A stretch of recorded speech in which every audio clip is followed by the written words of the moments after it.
Hey guys, welcome back to Guide Glimpse. In this video, let me show you how you can allow camera access on your Android device. If you want to allow access on your specific app, here's how. First, go to Settings on your mobile device, or just drag down your screen and select Settings. In here, scroll down and go to App Management, and then select App Settings.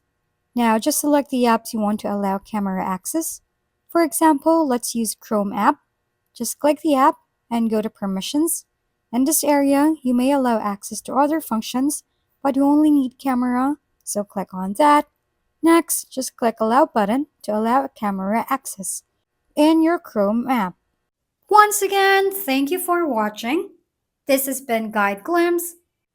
Don't forget to like, share, and subscribe for more how-to videos.